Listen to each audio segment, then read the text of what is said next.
Hey everybody, welcome back to the Workbench here at Scale Models Midwest. Dave here as always, and today just going to go ahead and get started with the new year with a finished kit. I started late last year. This is MPC's 1988 Shelby Daytona Z. Builds into a nice kit. I did one that I saw on the web that was in this nice bright red with a gray interior. I'll bring this up here so you can kind of see some of the detail on it. I used the decals from one of my Salvinos JR kits because I like them a little bit better than the kit decals. The interior I did in a matte gray, hand painted things. Included the little 80s era cell phone there in the interior. This reminded me of a car that a former girlfriend that I had from just out of high school. She owned one of these. It wasn't a Shelby Z, but they were pretty sharp cars. I liked them. And ultimately, this was the kind of car that ended up in the IROC series, I think, for a couple of years, in between Camaros and Firebirds. So, again, a pretty sharp car for the mid-late 80s. And the engine, I could have built up as the V8. That's one of the options. Driving the front wheels. I went on ahead and did mine with the obvious 2.4 liter turbo. And I'll try and get a light on this here real quick using my phone. A lot of paint detail on it. I still have to put on a pipe that dropped down, so I found it. I'm going ahead and take care of that. But let me show you the engine bay. So here we go. And there you go. Nice little setup. Nice little paint detail.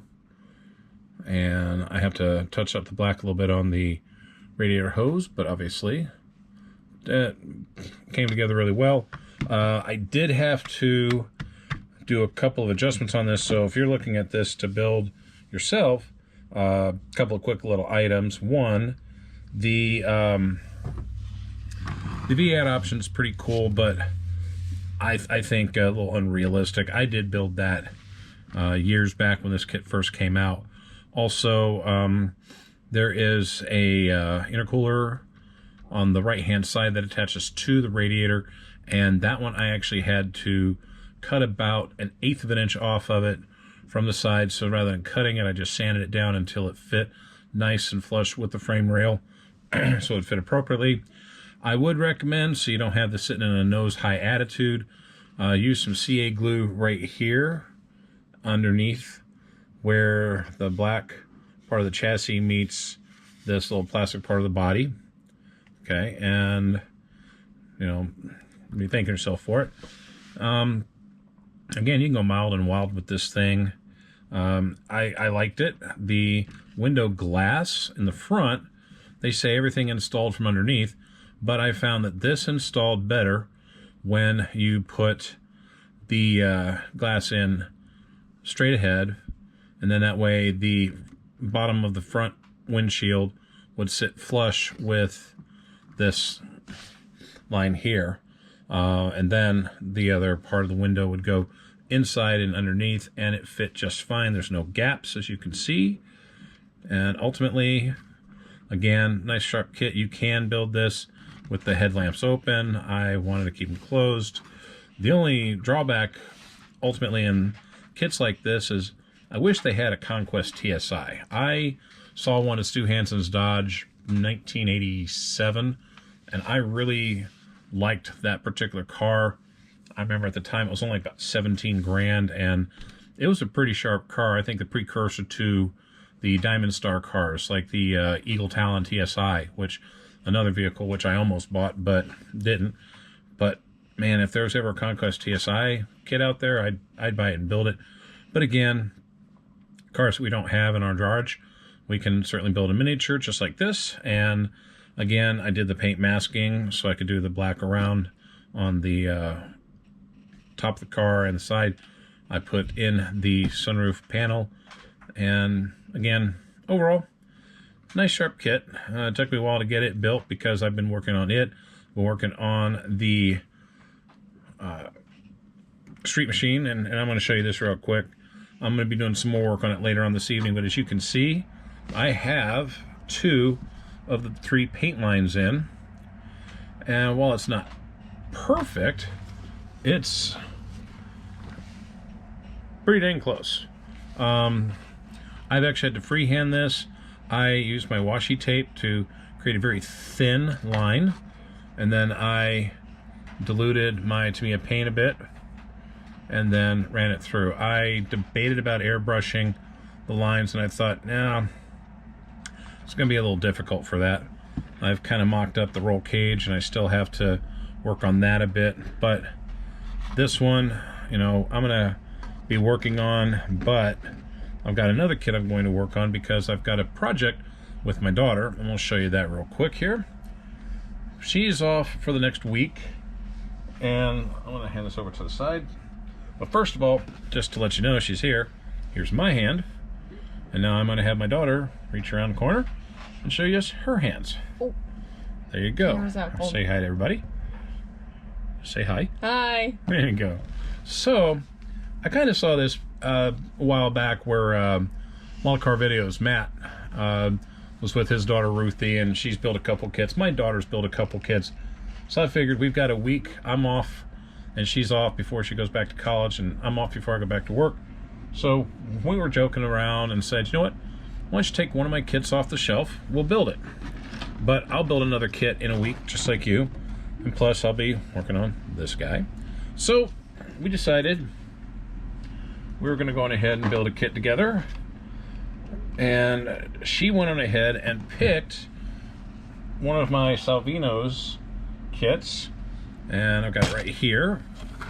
This is, we're going to go on ahead and take the stuff out of the kit because we're going to actually start working on it today before dinner. This is Salvinos JR's Richard Petty 1972 Dodge Charger. This bad boy right here. She picked it, and it's a good kit. This is one of theirs because it's 1/25th scale, so this is, I think, one of I think it's Jim Rogers Masters, I guess. Got a nice little decal placement sheet, and the nice little petty red or vermilion, whatever you want to call it, for the decals. So I remember with the Charger that I built, these decals on the very top of the fender were a little rough. So what we're going to do is I'm going to show her how to sand the fender tops, and then we're going to try and use some decal setting solution to get this to lay over the other decal, and then once it's in place we'll probably clear it. But again, this is a 1 week build. This is going to be, there's all the decals and of course the pinstriping. This is going to be a 1 week build. It's not going to be super detailed. It's a lot of paint detail. She hasn't built a kit in about a year or so, but I'm going to show her how to sand the wheels or tires and how to prep the body. And there it is, this lovely petty blue body. We're probably going to leave it as is. I'm going to have her polish it. We'll put fuel filler in place after we've got it painted. And of course the panels here.